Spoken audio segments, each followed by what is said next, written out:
Hey, I'm LaVonda with Homeschoolific, and someone requested to see our game or our games and wanted to know like how we game schooled. So in our scheduled video, I went over that we actually do games in the beginning portion of our day, along with some idioms. And so a part of, I guess we kind of game school, I don't know if I would call it that because we don't, that's not our entire day, but we add games in our schooling. So there's a portion of our morning that goes toward that. And so I schedule 15 minutes. We usually take 30, which is a whole different thing because I'm adjusting our schedule now so that we have that 30-minute time scheduled in. I don't have to worry about it.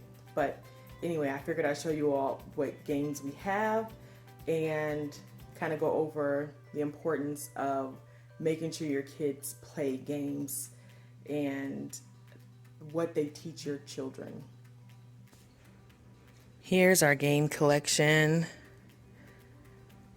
And we just have a section of the bookshelves in our living room that we use.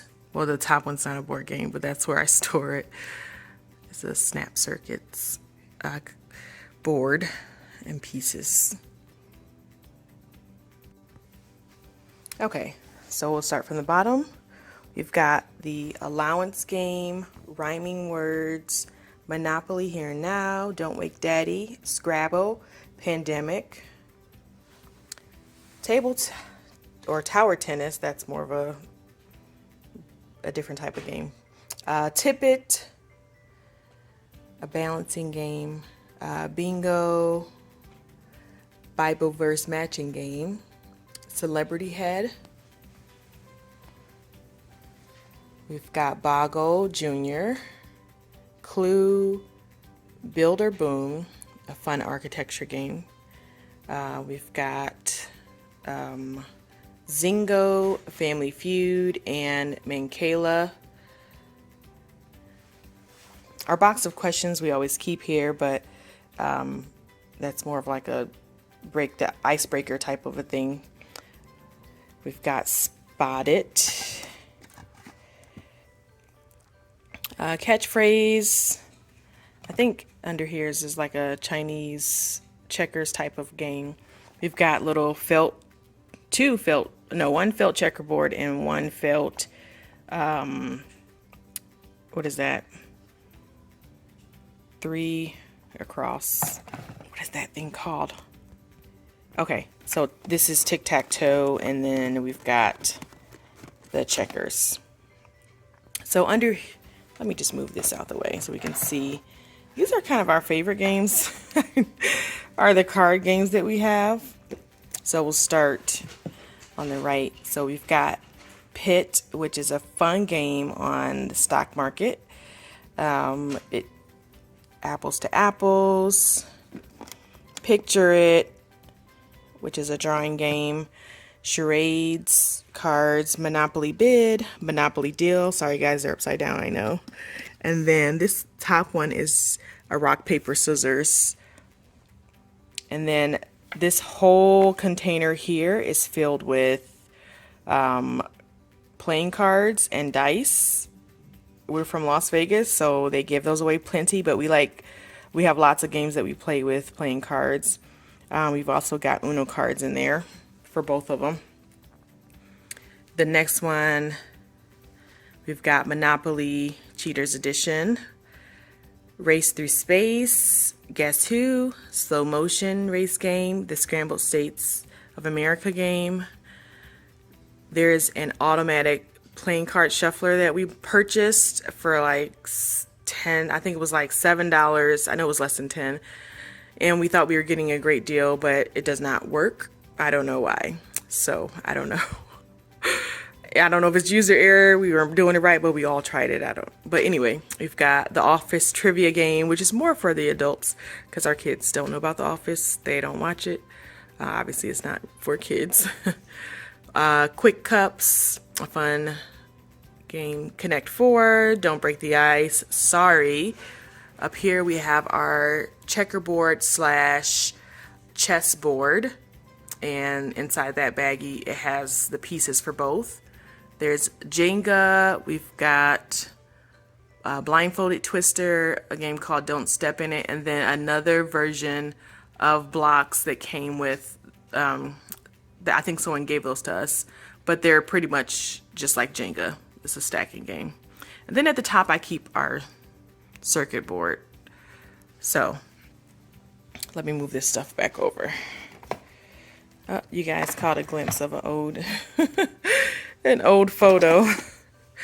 But yeah, those are the games that we have. And so I'm just going to grab a few to go over what we use them, like how we use them, which we just use them as games, but what they actually teach our children and the importance of games. And this is what we have right now. And I'm always on the lookout for more games. I have things that I've been wanting to grab. You know, you just want to buy them all, but I try and buy them in cycles. So we have a few games that allow us to play as one big team, which I really enjoy because it teaches our children cooperation and it helps us to strategize as a team.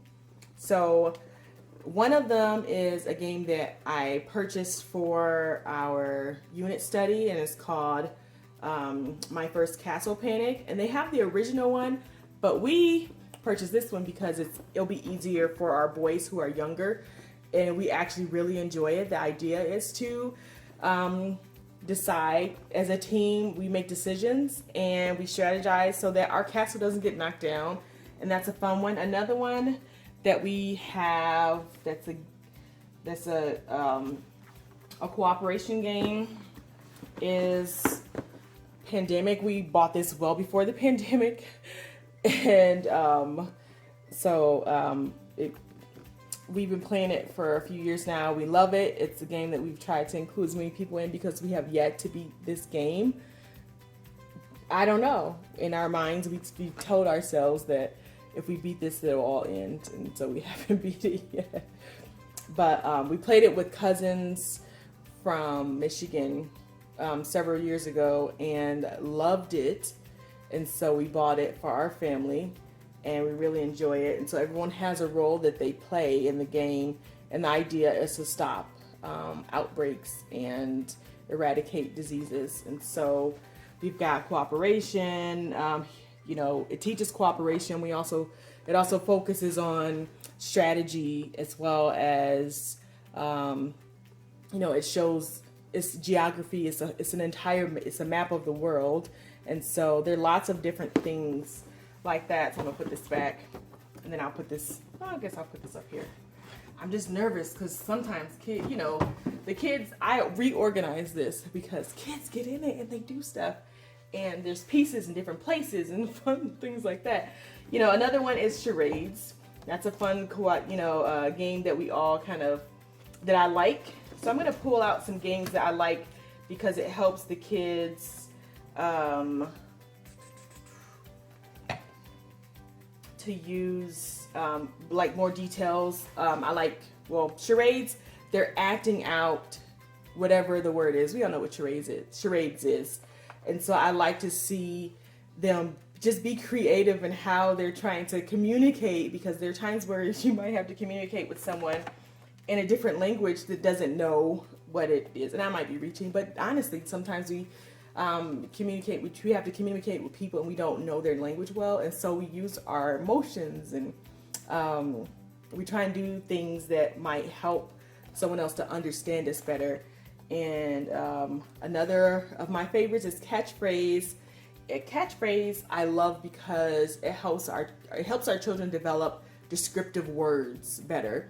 So as they're describing words, if you don't know catchphrase, it's the game that you have to describe the word that's on the screen without actually saying the words. You can't use motions, hand motions. You can't make sounds. It's literally just descriptive words to help your team figure out what you want them to say, which is the word on the screen, and you get points for it. And so I realized, I played this with a group of junior hires some years ago and realized, man, kids are struggling trying to describe these words. And so it's so important that our kids understand how to describe a word and how to use, I feel like it helps to expand vocabulary. So as they're using they're learning vocabulary words and reading more, it helps them to use those words. So this is a really good tool. You've got, I know, I didn't pull it out, but a friend of ours introduced us to this amazing game called Pit, which we love, love, love. And it's literally the stock market game. So, but they use crops. So you have to get all the same type of crops to win. You're trading with other people, but you don't get to tell them what you have. You just say how many of something that you have. So you would say something like, I got three, and someone else says, I got three, and you trade with them. And so until you get the full set of all the same items, and then you hit the bell and you yell Pit. And it's a very fun game. It's fast paced and it keeps you on your toes. So this is a fun one, a favorite one that we enjoy. What else?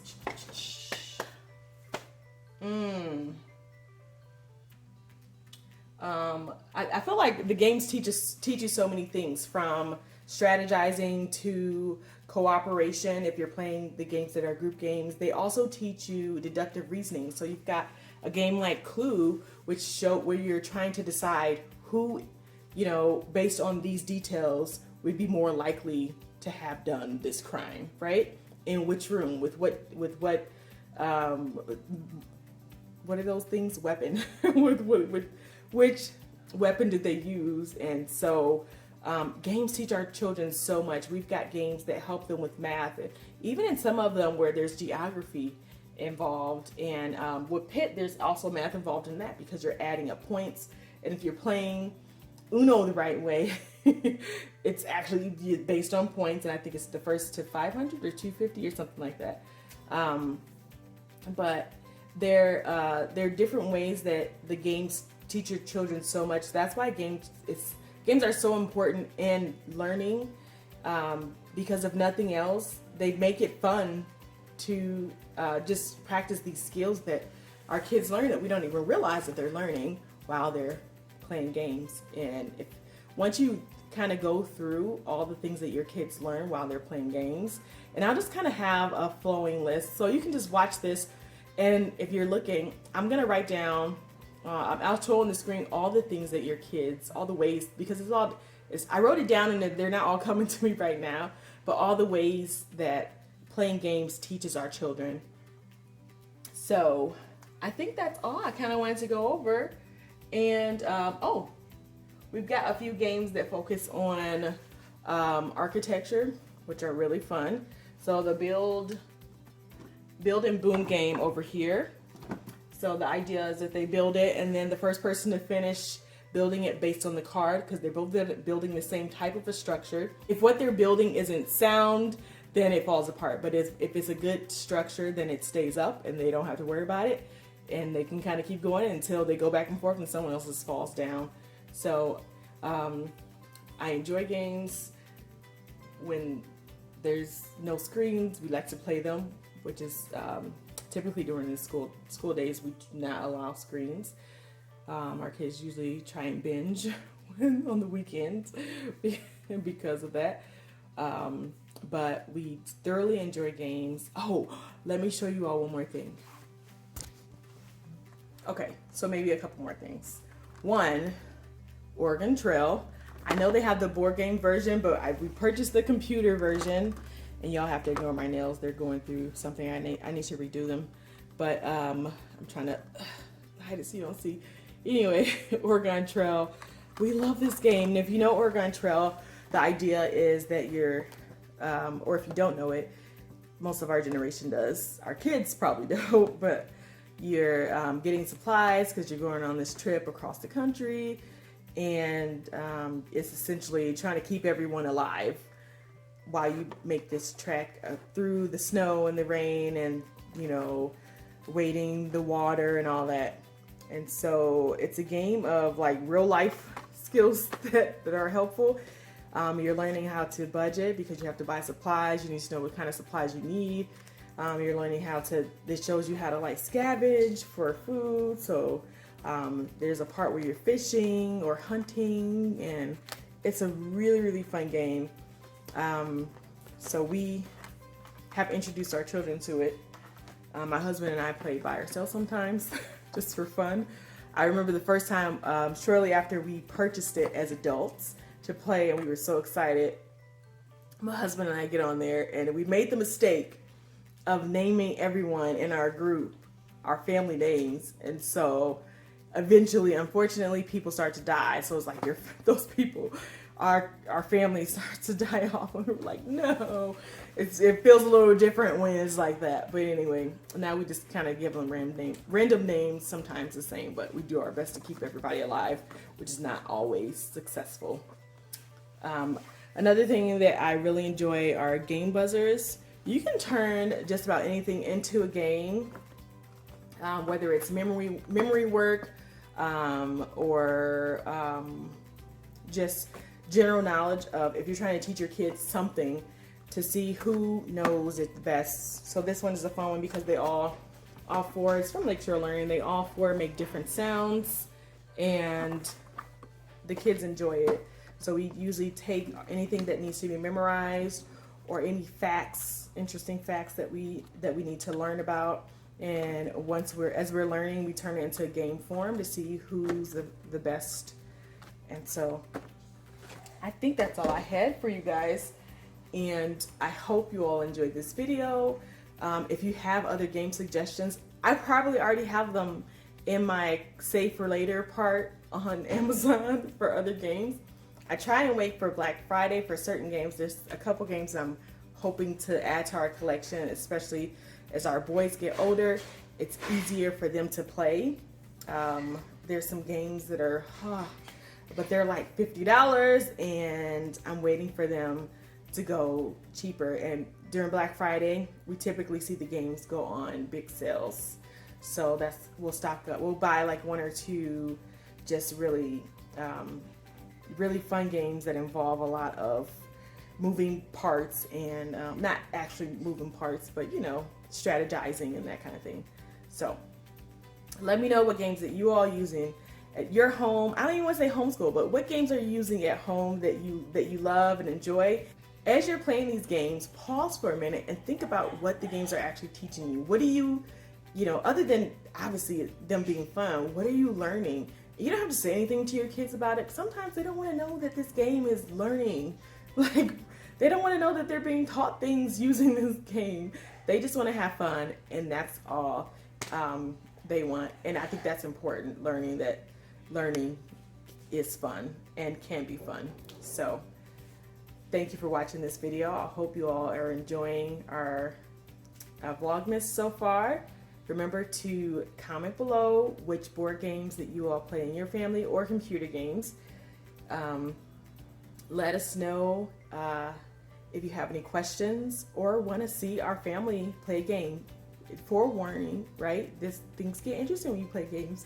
We keep it very family friendly, but it's always in good fun. So thank you all, and remember to like this video and subscribe for more content.